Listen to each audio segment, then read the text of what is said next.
Self-directed learning is a brand new learning session based on the YMHS curriculum guideline. It allows senior high school students some flexible time on their daily schedule to study at their own will and pace. The ideas behind self-directed learning are the student can have time to pursue and develop their own interests, feel a better sense of control over their own study, and even complete academic portfolio in preparation for their college application. In YMHS High School, students are also engaging in self-directed learning, but how are they using the elective periods? Do they get from what they are doing or get confused? Let's go deep into the issue from the perspective of both our teachers and students. We have invited some teachers and our classmates who specialize in this to talk to us. Based on your teaching experience, do YMHS students make good use of the self-directed course? If yes, any example? I think that 80% of students, after stepping to the self-directed learning classroom, do complete their own goals. Though some students aren't able to smoothly accomplish them, the majority are able to find something to do. I personally have started using Atom School to help students slowly work their way through finishing their self-directed learning project. Although I have only started coaching them for 2 to 3 months, I have seen significant improvement, and they now know what they should do before class and at home to better improve the way of their self-directed learning. This in turn will help them hone their skills for their future major, letting them know that self-directed learning is a real thing that they can touch, smell, and correspond to their imagining of the future. What about the remaining 20% of the students? The remaining 20% can be divided into 2 types. The first is those who have a very clear goal in mind, like the advanced subject test or the multi-star project. Thus, the self-directed learning period is basically like a free period to them, and they'll usually use this class hour to study. This actually fits in the spirit of self-directed learning because they are moving forward and bettering themselves. On the other hand, the second group of students basically have no goal in mind and choose to take a rest.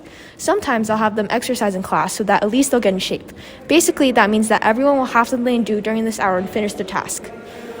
Do you guide your students to do their own self-directed learning? I actually think that self-directed learning is a bit hasty on the Ministry of Education's part.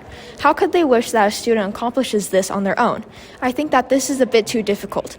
First, I will observe students' progress, like having them write their own assignment themselves. If it's not well written, then I will intervene. In a way, this violates the ideal of self-directed learning, but everyone needs a little help at first, so I will have them try on their own. When they hit the bottleneck, I will talk with them to see how they would do better. I think what matters most to a self-directed learning plan is down to earth. For example, it is out of the question for a student to plan to study English many hours a day if he or she does not even study English regularly. What would you suggest to make your course go better? Usually I'll show them some textbooks like this book about pencil sketching book for their reference, or I'll demonstrate sketching to them and then guide them to continue their self-directed learning about art. What is your self-directed course? I chose a foreign language. It's mostly about French dialogue. What do you use your class hour for? The teacher will hand out a schedule and we'll plan out an outline of our progress. If we don't want to be that rushed, then we'll also do what is planned for the next lesson this period instead.